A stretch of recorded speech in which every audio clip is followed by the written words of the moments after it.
Hi, babies. It's Mother Love coming to you live in a living color with that handsome fella with that headphones on. That's Mr. Kennedy. Hey, Mr. Hey, Kennedy. how you This, doing? this. I'm doing all I can, baby, and the easy ones twice. How easy you gonna be today? I Okay, can't never tell mind. you on there. No, I went to the wrong head. Okay, okay. I'm back. Day one, the Democratic National Convention has been kicked off on yesterday, and I'm just so excited about all the new energy, all the liveliness, all the the fire and the passion that people have, and everybody that spoke. I mean, I just loved every bit of it. I mean, they were going in. Yesterday was we salute you, President Joseph Robinette Biden. Thank you so much for bringing some Thank you for sanity. your service to And this country. his service is not even over yet. And like he said, he was funny yesterday, though. He was funny and he was truthful and he was forceful. And he was like, I ain't got nothing to prove to none of y'all. I've done my job. And he quoted some lyrics from a song. He said, I can't sing worth a damn, but I'm just going to say the words. I understand what you said, Mr. President. I start singing, people going to start throwing food and furniture. And I do have a list of the food that you could throw at me. We need tomatoes. We need we want the brown eggs. I can catch them two at a time. I need lettuce, cucumber, stuff like that there. You want to throw stuff. If you're going to throw furniture, can you throw me some nice lawn chairs with the nice cushions on it, period. You don't want to hear me sing. My mother used to call my singing caterwauling. I didn't know what that meant. She said, baby, don't do Okay. that. Just stop. Well, Just stop. everybody's not that. Then we wouldn't have singers if everybody could sing. Right, if everybody can sing, it's just how well I do said you do it. well. I said well. Yeah. I did emphasize So well. I was just riveted watching the convention, the opening day of the convention. So what went through your head that you fell in love with, Mr. Kennedy, or Well, that the you first that you thing, appreciated and liked? well, that it was all in harmony. There Mm-hmm, was no violence to mm-hmm, speak of because mm-hmm. that's one of the things that they've been, keep mentioning that they.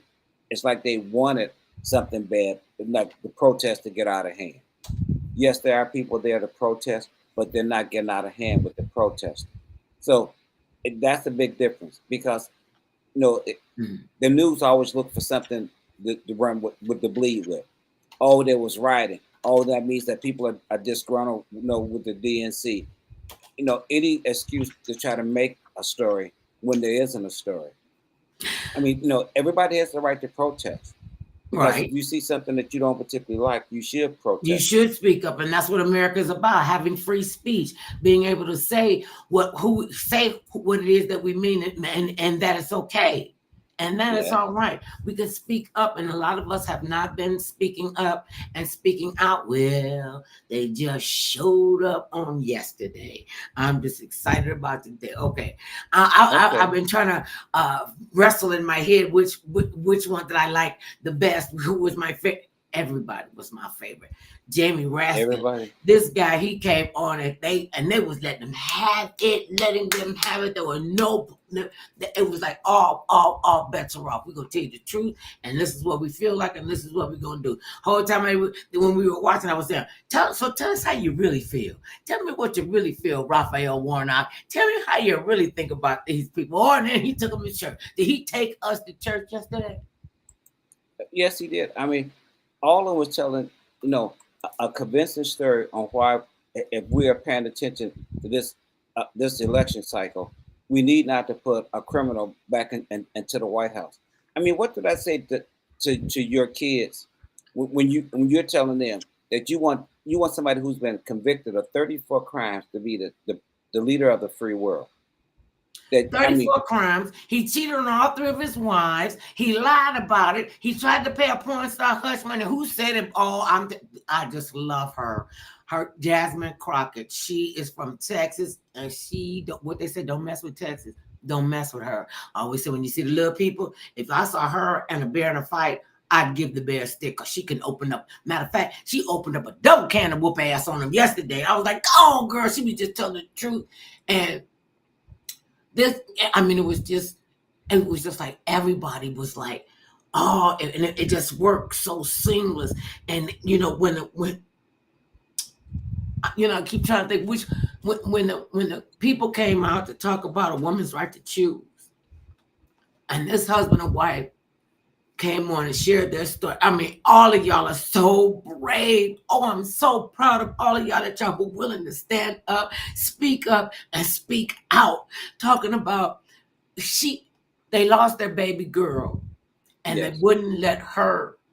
The husband and wife team came out, and they wouldn't. She was not able to go to a doctor legally. She had to go someplace else to get health care because they didn't allow abortion. Because they changed the rules. They changed the rules in the state that they live in. And it's right. And to have to, to say to a woman, to a young girl, we get to tell you what to do with your uterus, with your body, and I don't care what you say.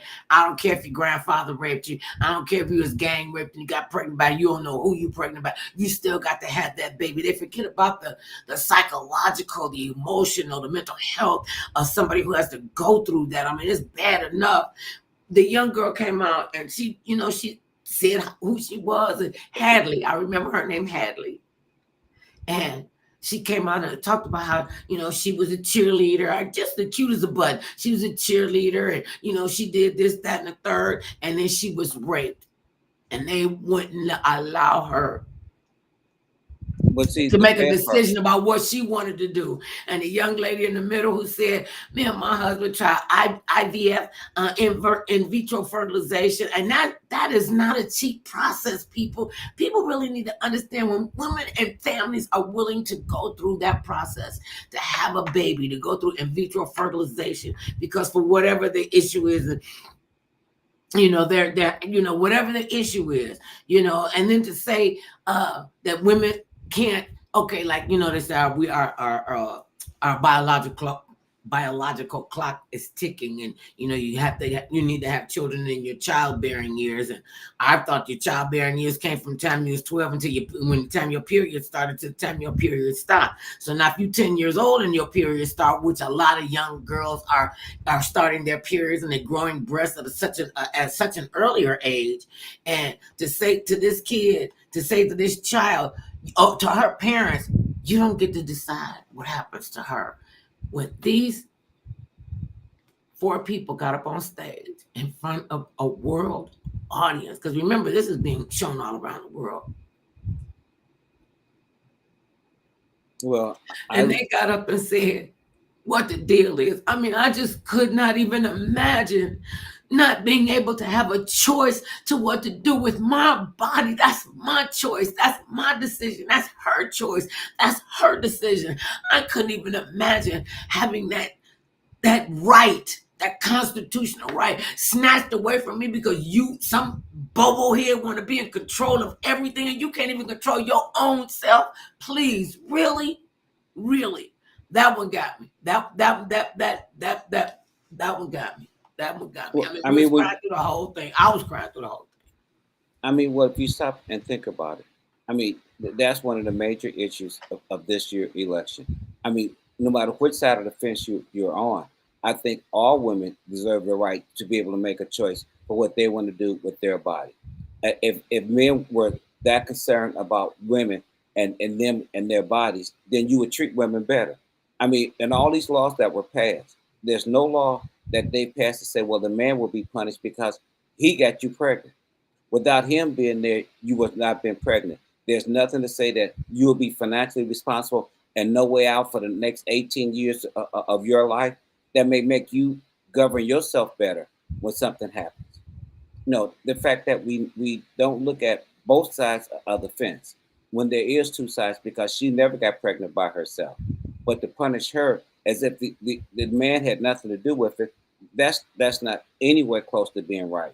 And if you talk about, you're a God-fearing person, how can you throw the first stone? If you're the one who got her pregnant, then you say, but you could be punished for any actions that you take after I got you pregnant, that I have no responsibility at all on getting you pregnant. That's why I think it is essential for women in this upcoming election to stop and think about themselves, about their sisters, their mothers, their daughters, their granddaughters, that women in general, that what do you think about the fellow woman and what could happen to her and these laws that are being passed to punish you and your doctor and most of these states. but does nothing to say anything about the man as if he's not even involved in this. Only thing he got to do is just make the laws to say what you can do or cannot do. That's really backwards thinking. And like the theme of I hope of this year election is we're not going back. We're not going back. You know, if you don't want to go back, that means you have to vote. It's easy to say we're not going back. That's another thing to get out and say, well, if I want to assure that we won't go back, I will get out and vote. Because if you don't speak up, there's a lot of issues out there. I mean, and for people to say, well, only focus one issue, there's a far bigger tent out there that you have to be concerned about. They just simply say, well, I'm only going to focus only on one issue and one issue only, and the rest doesn't matter. Because these issues do affect you, whether you want them to or not, whether you like it, disagree, want it to happen. If your daughter, your niece, if she got pregnant now, she's in this predicament where if the person, if she's not comfortable with having that child, she can go to jail because of that. Think about what you're doing to your daughter or your granddaughter. And future generations. How will history look at you for what you did or did not do to protect a woman's right to choose? That's for everybody. I mean, and everybody think it's all about abortion. It's about women's health. It's about their mental health. It's about their emotional health. It's about their physical health. It's about simply being fair. Simply being fair. If you punish her, how come you're not punishing him too? And why does it have to be a punishment? Why is it a punishment? I mean, because they're using it as a punishment. Yeah. They're saying if you get pregnant, we will punish you if you make any decisions other than what we choose deem to be the right thing for you to do.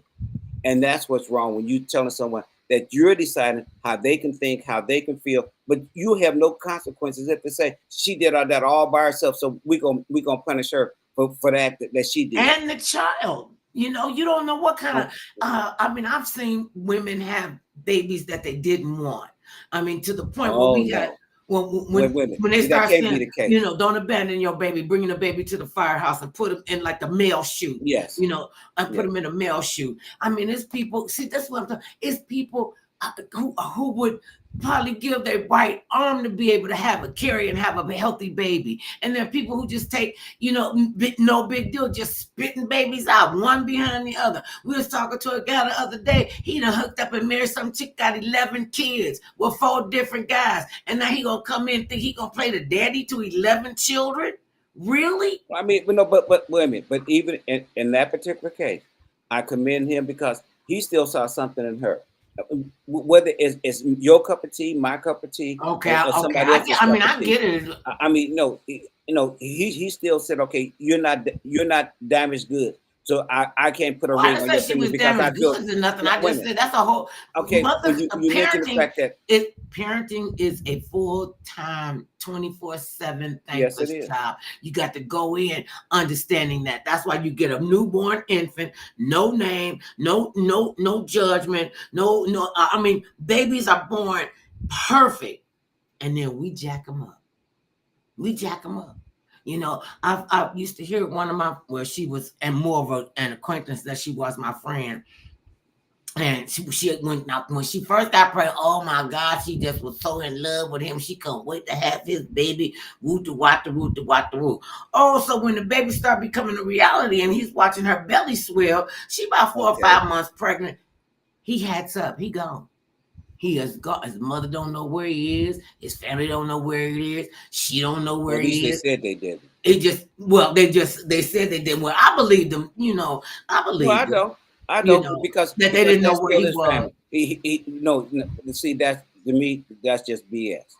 Because yes, they did know where he was at. Because more than likely, they told him to get up and leave. You see, because, now when I said that, because they didn't like him. I mean, they didn't like her. So his side was saying, leave. You ain't got to be here. I mean, the problem comes down with when we say you don't have to get to know the person. I mean, some of these things that happen would not happen if you got to know the person. Right. Because if you honestly got to know the person, you might say, okay, wait a minute.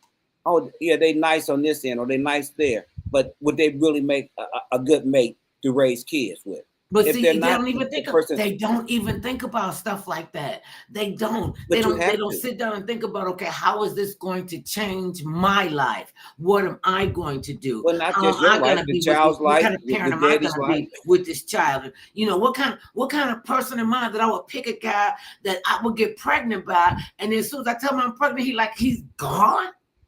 Well, What? once I again, didn't do this by myself. you didn't do You it by know, yourself, but wait a and then minute. she said the whole time, wait a minute, the whole time this child I'm gonna say from the time she could walk. Because at first everybody think, she cute and they could dress her all up like she a doll and everything. When she started walking and talking, and the mother used to say to her, just get your so-and-so away from me, looking just like your daddy. I can't stand your daddy. And that's what she grew up with the whole time. Her mother couldn't stand her So father. that's mental abuse there. It was mental abuse. It really was mental abuse. And I was like, you can't, she gonna remember this. Oh, she ain't gonna remember this. She too stupid to remember. And she remembered that her mother used to say she was too stupid. And that did something to her psyche. When you're a child, you're a sponge. You hear everything that's said, whether you think they're paying attention or not. Their ears are a lot younger than yours. They can hear far clearer and better than you can now at your age. So to think that a child does not hear, I mean, who else do they have to focus on as a child? How many other people are you truly focused on besides your parents? I mean, if First you're teachers. fortunate enough, We're the first teachers. so when you sit back and you look at and say to one person, okay, well, you should have the whole burden. I mean, that's part of this village. When you're talking about a village, it takes a village to raise, a child. Okay, Right. well, part of this village is that we need to care and conduct ourselves better as a group. Because if you're telling your son that he don't have to stay around if he gets somebody pregnant, or blame it on her and say she should have protected herself. Well, you could have been telling your son the same thing. Why were you protecting yourself? I mean, if you knew as a son you didn't want to have a child, then why were you not protecting yourself? So you didn't even have to be worried about that happening. You wanted the pleasure without responsibility.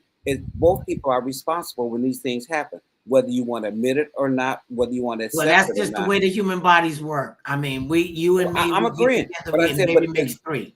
okay, but it's still both people are involved, Right. and if we care more. If you cared about your son and say, okay, well, son, if you got this young lady pregnant, you just can't walk away because that's my grandson or granddaughter. Mm-hmm. So why are you not, allowing me to be a part of that person's life? Because you didn't particularly care for the girl, you didn't allow her to be a part of my life, of my mother's life, of my brothers and sisters' lives. That's not right. Decide that you should not allow somebody else to have a chance to be able to make a decision like that. That's why you have to get to know one another better before things get to that point where somebody can actually get hurt, because that child it didn't ask to be born. He was born because two people got together. And we know what you are doing, and you're not sleeping with each other. Y'all wide awake. Wait, we have a Yeah. caller coming in. Let me see. Okay. All right. Hi, this is Mother Love and Mr. Kennedy. Who's this, and where are you calling from? Hello. Yeah, Miss Mother Love. How you doing? I'm doing well. How are you? Can you hear me okay? I can hear you just fine. Who's this? I was looking at your. What's your name? My name's Tiani. Oh, hey. We ain't heard from you in a while. I'm gonna tell you, it's been a while. I was looking at your site here, and you got your marquee going, and it's showing this senator from Georgia, Warnock. You know that man was beating his wife. Raphael Warnock? Yeah. The pastor? He came out, the woman was crying. Now what he's saying is correct. It's correct. How this man was beating her, and I don't understand why do black folks support somebody like that? Because they don't do their homework. Okay, well, sir. I mean, be realistic. Do you think that black men are only people who beat their wives? That all men beat? A lot of men do beat their wives, right or wrong, no matter what color they are. In that district, but him. I mean, they chose him because they thought he was better than the other guy that he was running against, and that's why he got elected. I mean, nobody's perfect. I mean, do everybody tell But all the beating your dirt wife is kind of that's in like their way college? down there. Well, I'm just asking a question. I Oh, mean, it's when way we down start there in throwing, the character of an individual. Right. okay, what? Okay, don't everybody have a character? All right. But don't everybody has a Very character much. though? I'll see you later. Well, Okay, oh wait. Oh no. Okay. Oh. okay. No, but he has his point. I mean, he's asking about the pastor and said, what about the skeletons in his closet? I think everybody has skeletons in their closet, whether you want to admit it or not. Well, I don't have other people skeletons. You know open it up not. my closet, they're just gonna walk out fully clothed, high heel shoes, and full makeup, and be ready to hit the car. Oh, well, let me tell you what she did, and so and so and such and so and so. And then too, I don't have a lot of skeletons. Like I said, I don't have skeletons. They're full blown. So, and we all have a past. And that is something to take into account. You know, if you're pretending like you're all for women, but you've been accused of beating on your wife. You know, even but any man put his hand on a woman. You know, to me, that ain't gonna take a man to do that. That's not what men do. Wait a minute. The question I have: did him and his wife reconcile? I mean, because you only know one side of the story. You know what was involved in this to start with. That's the question. I don't care what it was. You don't put your hand on your wife. You don't put your hand on no woman. Okay, you say you don't care what it is. The question that I'm asking, though, not that whether you care or not, though. I mean, in personal relationships, there are a lot of things that happen that everybody's not aware of what's happening. Right. And everybody, you know, they immediately say, well, I know who's right or who's wrong based on how, because you see something and you say, well, I wouldn't have done that, but maybe something else was done. We don't know the pastor and whether or not, you know, what he did. You know, if him and his wife reconcile, I mean, now we're telling them, okay, y'all can't reconcile.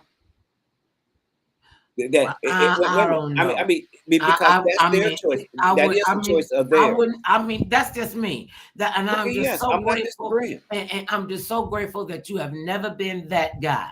You have never been that guy. But the point and I'd have said stuff. I'd have said, oh, shoot, long time ago, I would be cussing you from an amazing grace to a floating opportunity. And you sit there and you say, okay, that's the last one I'm going to be, woman. And I shut up and go, you need to go somewhere. But that's all. That is what I'm saying, though. If you stop and think about, I mean, there's two sides to a story. And a lot of times we only hear one side. Well, actually, it's three sides. It's your side, their side, and the truth. Okay, well, looking at what is the truth, I mean, look at it. You look at everybody and their opinions on because there is no one-sided affair. What it is that we all have to stop and think about what's been said or not been said. No, do we know their relationship? If they mended their fence, who is anybody else to tell them you can't mend your fences? That you know that your fence is permanently broke because I tell you that your fence is permanently broke. I mean, you know, a lot of things happen in this world, and to couples and the individuals that if you're willing to forgive somebody, who's somebody else to tell you that you can't forgive them? I mean, who made you the judge and jury to tell someone else, okay, you can't forgive them because I tell you you cannot? You can talk to someone and explain to them your feelings about the situation or what you feel that they should or should not be doing. But is it your decision to decide whether or not they're together or not? That's not my call. That's why they're called interpersonal relationships.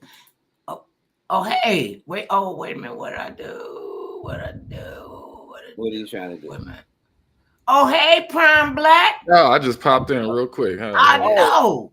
How you doing? I'm good. I just woke up. You know, I'll be snoring. Oh, that's why you got that funny look on your face.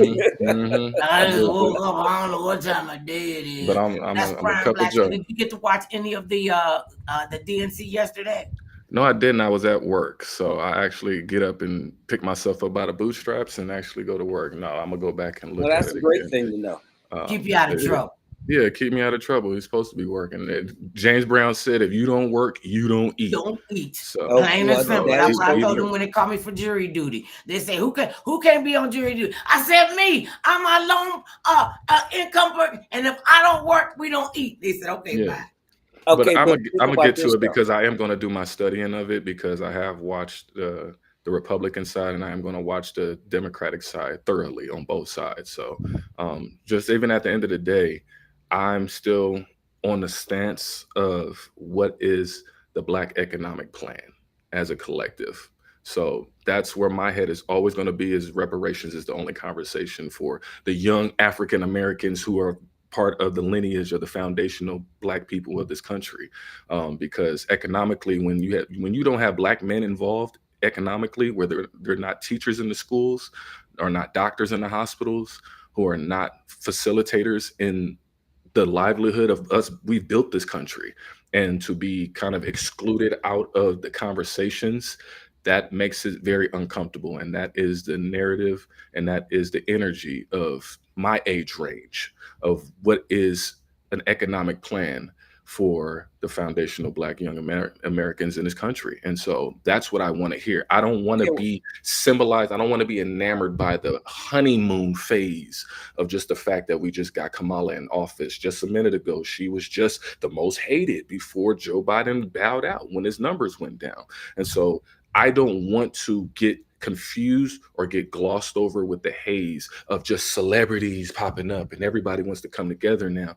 I need to hear a fixed plan moving forward of our infrastructure, because I've been to 46 states. I've been to every nook and cranny of this country, and I've talked to thousands of people, just like you guys have talked to thousands of people. So we have a good barometer of what is really the essence of what's going on out there. And so to get snippets of the Democratic speech, because it popped up on my feed, I don't want to be glossed over with the honeymoon phase of this. Now we're going you got to be willing to go through the gauntlet. It's a beautiful talk, but you got to be willing to be on the ground and do the work. If this were easy, everybody could do it. If we thought it was just going to be, falling out the sky, and, we get reparations, we got to act like we deserve reparations. And we don't deserve it? We are direct descendants, those of us who are direct descendants of the diaspora. We understand. We don't want to put our resources together. We still got that crab barrel mentality going on. We got to first get over that. We've got to understand that we deserve to respect each other and ourselves and come together as a collective of one mind. I understand completely what you're saying, because the future belongs to you. The future belongs to you and the generation behind you and the generation behind you. We're doing our stuff, and we are not pooling our resources together. And you're right about not being glossed over. That's why you got to speak up. That's why you got to speak out. You ain't got to be violent. You ain't got to be cussing people out. No. You ain't got to be mistreating people. Treat people like you want to be treated, with dignity and respect. Be respectful to hear somebody else's opinion. Because I want to say, you ain't right all the time, but I'm right all the time. So. Okay, I'm right all the time. We're in 20. Life would be so much better. We just look at examples as kids. The kids look at examples even when they look up at the parents, like, oh, I'm touching, my hand is on the oven. Am I supposed to do this? The examples within 2024, with all the Black doctors that we have, there should be a Black hospital. There should be a Black-owned bank franchise. There should be Blackness across the whole country. We have to understand that. So you want to be isolated like that, just in Black world? You don't want to have anybody else that deal with Black people? What about our biracial? What about our people have not dealt with this for a long time? A lot of people have not dealt with us and felt uncomfortable with us for a very long time. So when we talk about it now, that hey, we want to separate. Oh, now it's a problem. Now that because we want to separate, because hey, if I go to a restaurant, I went to a Waffle House out here in Texas. They didn't even want to serve me. Okay, and I'm a young man, and I'm still dealing with the same shadow slavery. That's what I'm talking about. We have to show up better. Okay, wait, but can I get in and say something? Now, when you talk about how you were treated when you went to that restaurant, now the Waffle House. When you look at the landscape of this country, because we know there's a lot of ills in this country. Do you think the ills will get even worse if one group get in versus the other group get in? Will things actually get worse? How did people act the last time the former president was in office? How did their attitudes change towards people in general? It's not about when he was in office. It's about the narrative of history. But it is about the president, because he set the tone. The president. He set the tone. He did set the tone. Way deeper than presidential elections. Well, okay, if you say it's way deeper. But how did you change it though? This is narrative. When I look at a white man having to serve a Black man, there are conversations that are very uncomfortable about our history in this country. that even in 2024, we still avoid talking about. Black economics are what brings all of this stuff together, whether it's the And relationships with how do you do it? How do you get us to come together?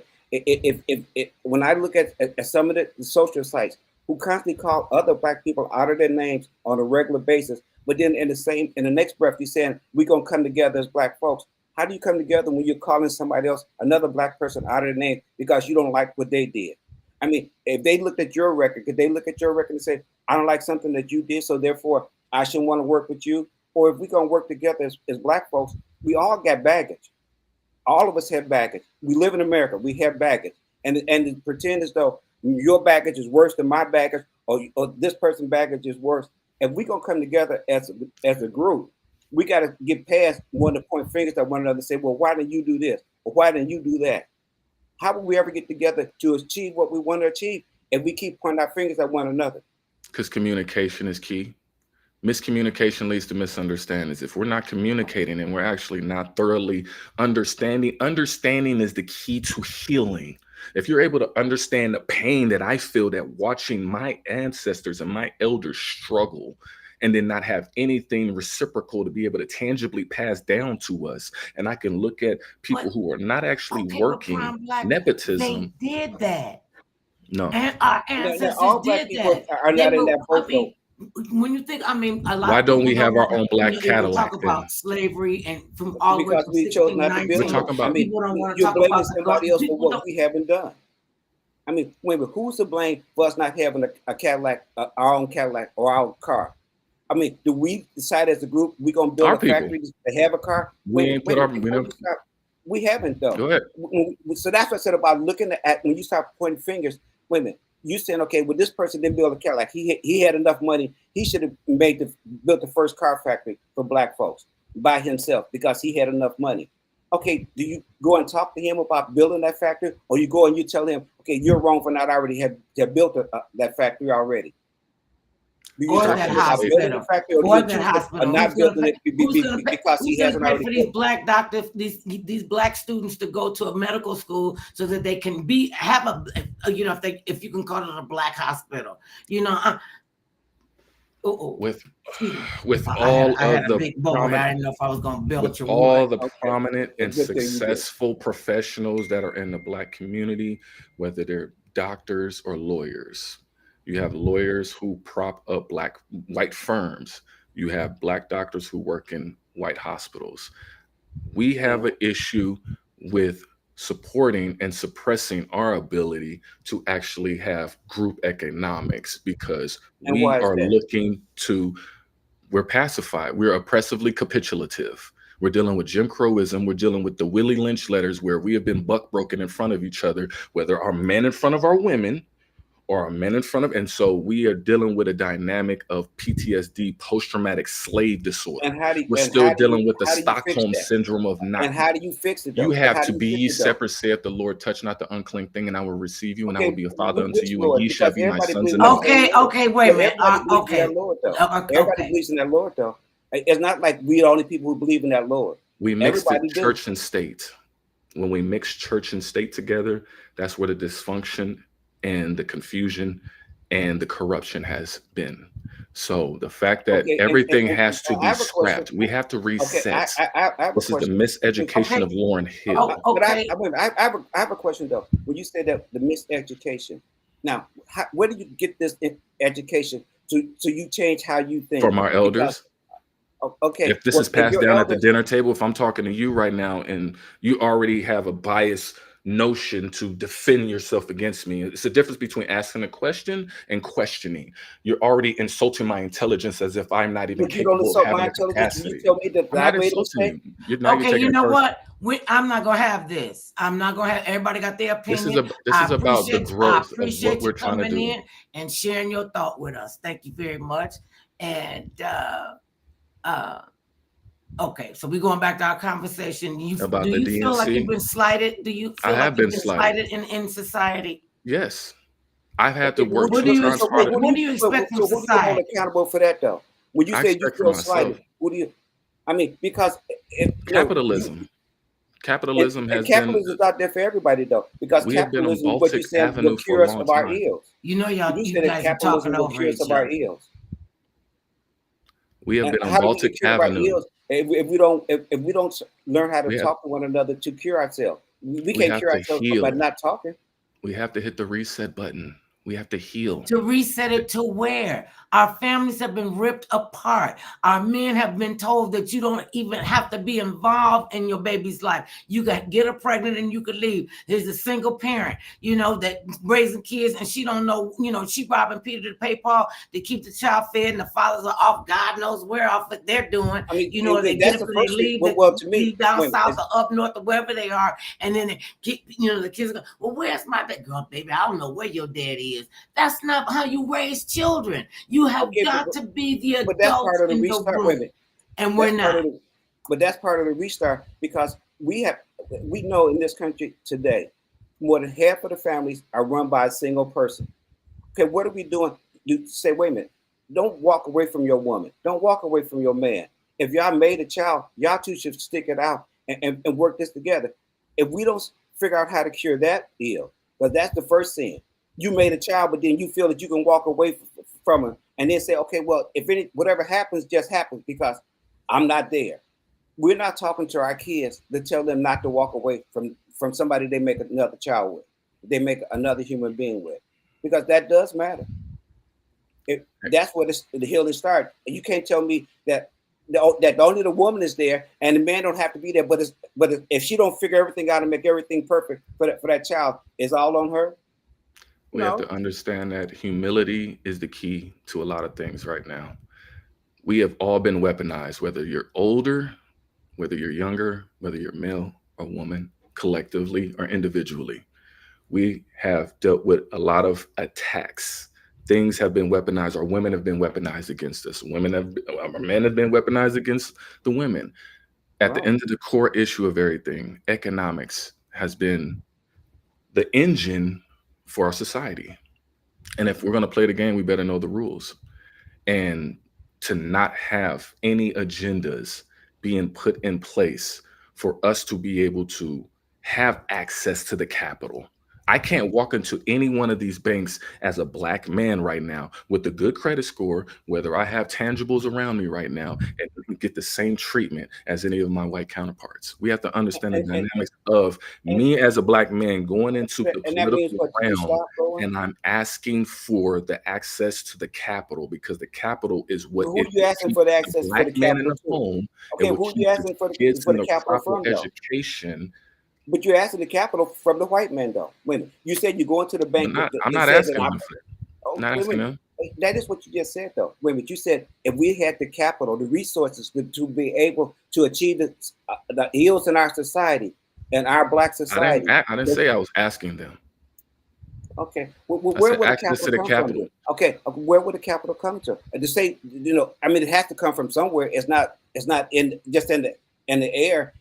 The capital comes from somebody being put out there. If it's just in the air, comes from self. How come we're if not I'm doing able it? to create, if I'm able to use my imagination and use my ingenuity and actually create things like Washington Carver, and create things as we've always been creative people, and build something from the ground up.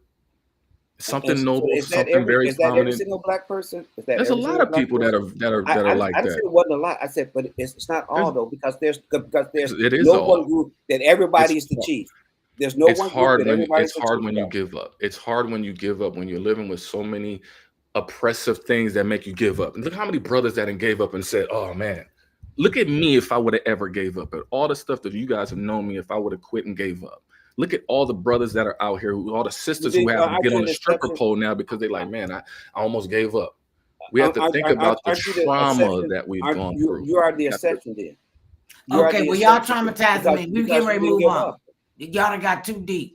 Okay, but this is the work that these are the questions that we need to ask our political. These are the questions that we have to talk about, though. These are the questions we have to ask our political realm. These are serious. We can't be hooked on a honeymoon. Oh, it was just so good to see everybody on stage. No, what is the plan right now? We're going to go into a serious conversation. We have not had a conversation. So we don't go Kamala back. Harris ain't had no interview. If we're going to ask, serious questions. She's been smart. She's been very smart about that. It To keeps avoid? yes, to avoid doing a conversation right now because it keeps her mouth on everybody's mind. You You know, have to there's more than understand one this is a strategy conversation with, because there's she more than says one she's a black strategy, person. She says and she's a she black is, person. This is a and she is. conversation with a black man she cannot avoid. It's not just me. These are You barbershop ain't don't. I never conversations. said you These was are the only one beauty out there, salon conversations. These are regular and I bus guess she stop never did. conversations. So she These don't are talk to any things. black people. You're suggesting she don't No, talk to any black people at all? no. And She is see, and she is you even identified know as that yourself everybody that else. that's not the case. That she don't talk to any How black much? people. Okay, wait a minute. Because you Okay, don't like know I it. said, Honestly, like to say I that she don't said, talk to any black people at all. Say that she okay. don't talk to the black people you may want her to talk to. Oh, You say Mr. that she don't Kennedy, talk to any at all. Mr. That's not Kennedy, fair, and you know it's not fair. slow your roll. I don't want to have to These are turn your mic off. these are conversations that we are having. And that's Okay. what, and that's what Whether they we're gonna see what whether happens. they We just have to stand the whether they trenches get a and make little things hot, work. That's what we these got are to do. things Thank that you we so much. cold heal Listen, from. I don't want to cut you out. Thank you so much for participating. You know, it's Thank always good to hear another mind. It really is always good to hear another mind. So I appreciate your input. So now, you know, and I know that there are a lot of disgruntled young people out there. If you don't like the situation, get in the trenches and be willing to do something to change it. Get in the trenches, run for political office, you know, volunteer. Don't just sit up and complain about, oh, we don't have this, we don't have that. Well, what do you do have? Work with what you do have. And make your voice heard. Let them know that you don't approve of this or that you do approve of that. And personally, I was glad to see all of them up there. I didn't know about Raphael Warnock. You know, I'm gonna have to do some research on that. I knew about that. You know You had heard about that before? I knew about that when he ran for office. But like I say again, him and his wife reconciled. You know, once again, everybody wanted to sit back and say, "Well, I'm going to tell you that your sin was worse than my sin," and so you can't get past my sin, but you want me to get past your sin. You know, once again, how do we go forward if all we do is point the finger at one another and say, "Well, I'm going to always tell you about your sin, you tell me about my sin," and we get nothing accomplished? Yes, us as black folks do need to change how we work here in this country to work better. We're not about to lead this country. That's the one thing that, you know, no matter what side of the fence you want to be on or what you want to say, there's no black people trying to leave here. So if you're not trying to leave here, you got to be able to work the system, period, because you're not leaving. Nobody's trying to leave, and that's the reality. When nobody's leaving America, whether we like what's going on in America or not, nobody's trying to get up mass and leave. Exodus like Marcus Garvey wanted a mass exodus and say, well, let's go I mean, back to Africa. And some white folks have wanted to send us back in the group. Right. None of that's going to happen. And not just black people, stay. women, period. We're here to stay. Anybody that don't look like an old rich white man, they want they look. You can't help. Well, if you only have one group, I used to mention this. If you only have old white men, there won't be anybody left. You got to have younger folks, no matter what. Right. I mean, all of this comes with more people talking and being willing to talk, because knowledge comes from talking.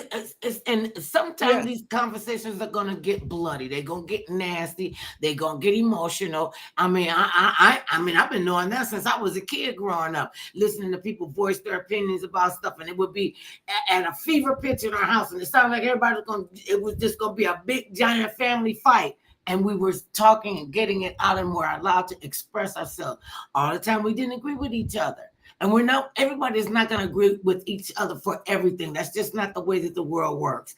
And we, as a people, we have to first let to thine own self be true. You have to be true to yourself. You have to treat yourself with kindness, with patience, you know, and understand empathy and compassion for other people. It's not just about all of us. It's not just about black people and white people. It's about us as the human race. This is what we need to get through, because putting all these obstacles up, and you know, and everybody always got their panties in a bunch. If they're wearing panties, shut up, mother love. And carrying on, we have to learn to treat ourselves better. Then we can get up and say, okay, I am worthy of this. This is what I expect. This is what I can do. I mean, the whole time we were growing up, I just knew we was going to get our 40 acres and a mule. And they were telling us, now, if I die and before I get my 40 acres and a mule, you got to pass your 40 acres on to me, and I get the mule, and I get the chickens, and I get a chicken in every pot, and I get the car in every driveway. We've got to work on that. Ain't nobody like James Brown said, I don't want nobody to give me nothing. Open up the door, I'll get it myself. And if you don't like that, build your own door. Build your own house. Understand what that means. You know, he was talking about economics and where's the black economics at. We don't even pool our resources together. Oh, Mr. Jimmy over there. Oh, he'd have bought a new car. He could have gave me some of that money. Why aren't we pulling our resources together? I remember when I was young. It comes back to education. I was a young mother. It comes back to education. A lot of us was on public assistance. And so I kept saying, they always kept saying, how come you got food at the end of the month? I'm like, because I pace it out. I know what I'm gonna get at the grocery store. I know how much longer it's gonna take me, how long it's gonna last. And I had said, because they was always coming over the op place, can you give me a chicken? Can I get some flour? You got 4 potatoes, so, and I didn't have a problem with that because people that know me know I'm a bulk shopper, so I don't like running out of anything. And they knew I had all the provisions in the basement, in my closet, someplace. So I said, okay, everybody got a, limited income. So how about we do this? And I sat down with my girlfriends, and it was like maybe 5 or 6 of us. And I said, this is what we're going to do, y'all. I said, this is what we're going to do. How about this? I presented this package. I said, what about if at the beginning of the month, everybody take $20 and put it in a till, so that's 24, 60, 81. That's $100 a month. We go to the bank. We open us up a bank account. Now, you can't come and tap into the resources like you can't come and get the Pampers until after the 15th of the month. So you got to learn how to pace yourself, And they were like, well, why we got to go open up a bank account? Why I just can't keep the money? Because we need to have a bank account. You need a bank account, and I don't want no bank account. I don't want to go in there with them white people taking my. I'm like, okay. Make it long story short, they thought I was trying to rip them off. I'm like, $20? That's what no. So they didn't want to do it. I said, okay, fine. So then when they saw that we were still eating every day at the end of the month, that we had food and leftovers and what have you, then it's like, oh, you think you better than us. I said, you know what, y'all? I ain't never thought myself better than anybody. Smarter than a lot of people. I'll take that. Cooler than a lot of people. Take that one too, and I'm a hustler. I come from hustlers. My mother had 3 jobs. I'm not talking about, she had 3 professions. She was a nurse, she was a school teacher, and she was an administrator. So she always kept a job. She told me, I ain't getting on no welfare. I could take care of my own kids. And she handled her business. All 6 of us. We didn't want for anything. Well, I told you before, I didn't know we was poor till I was 16 and she wasn't going to help me buy my car. She's like, you better get you another job, girl. I got too many of y'all to take care of. But talk about economics. If it was that simple, it would already have been done. It's not an easy thing to do, and we'll never accomplish it if we keep thinking that. If we keep thinking it's hard, it's not hard to do. You got to make the sacrifice. That is hard, though. That is hard. They say that nobody's going to make a sacrifice, but it will all happen all at the same time. How is that possible if nobody makes a sacrifice? They don't want to make. Nobody makes a sacrifice, and that's the issue that I have. You want it to be different. You want it to be better, but you're not willing. You're not willing to put skin in the game. You're not willing to put stuff on the line to say, this is what I'm gonna do. This is how I'm gonna do it. I'm gonna get around people, who are like-minded. I used to always say, I didn't care about being rich and famous. I just want to be rich and richer. You ain't got to know my name. You ain't got to see my face. You ain't got to hear my voice. Let me make these kind of moves. That was my plan. God said, no, I need you to speak up. I need you to speak out. And when we don't pool our resources together in our families, in our communities, in our cities, in our states, and in our country, then what you moaning and complaining about? I mean, you want to sit there, whine and complain. We're not doing this, or the government ain't doing that for me. I can't. Okay, well, get up and do it for yourself. Go to school. Get your education. I mean, I couldn't even imagine saying to my mama, I'm going to drop out of school. And it would have been like, well, where you going to live? Because you ain't going to live in here with me and you're going to be a dummy. Anybody could go to the classroom, close their mouth, and get some decent grades. That's not going to happen. You're going to have to participate. And We learned to participate. We watched her actions. She got us involved in politics when we couldn't even vote. We weren't even old enough. I was one of the young folks for Stokes. We had our own slogan. Carl B. Stokes was running for the mayor of Cleveland back in the 60s, and we couldn't even vote. We had a saying, old folks, if you can't do it, we gonna sock some young folks to it. Old folks, if you can't do this, we gonna sock some young folks to this. And that mantra stands to this day. We must stand up. We must speak up. We see the injustices. We see the murders on a regular basis. We see our kids being slaughtered in the streets and slaughtering each other. There's no reason for anybody who is not in the war and law enforcement. What the heck do you need a AK-47 or whatever they call it? What is it? The AK-47? AR-15, whatever it is, these assault weapons. And I've heard gun enthusiasts say there's no reason for me to have an assault weapon because they are made for destruction. And you know this. And if you know that you don't want people, getting shot up in your neighborhood, do something about it. Don't sit there and bitch, moan, and complain about it. Oh, we got drugs in our community. Did nobody tell you to do the drugs? What black person own a plane that you could go get the drugs and bring them back? Where you get law enforcement? Think about this, people. Just stop and think. You have more power and control than you give yourself credit for. You have the power and control to get your behind up every day, go to school, get good grades, not be worrying your parents to death because they don't know if you're out there acting a fool. I remember we used to have, when I was growing up, the drug dealers and the gangsters, they was like real cool. They dressed real nice. They was always out there giving away hams at Easter and turkeys at Thanksgiving. And destroying the neighborhood all at the same time. Say it again. And destroying the neighborhood all at the same time. So two things can be happening all at the same time. We can say no. Okay, you can say no, but the fact that people don't say no, I mean, that's the issue. We talk about I can make more money on the corner than I can with a college education. Okay, and what kind of retirement plan is that, and how long do you think that's gonna work for you? But once again, if you don't talk to your young man or your young daughter about, okay, there are other options, and the biggest option that we have, and that most folks, it's not being educated. You can't become this great this or this great that, or be able to overcome some of the things that are historically has been put upon you if you're not educated.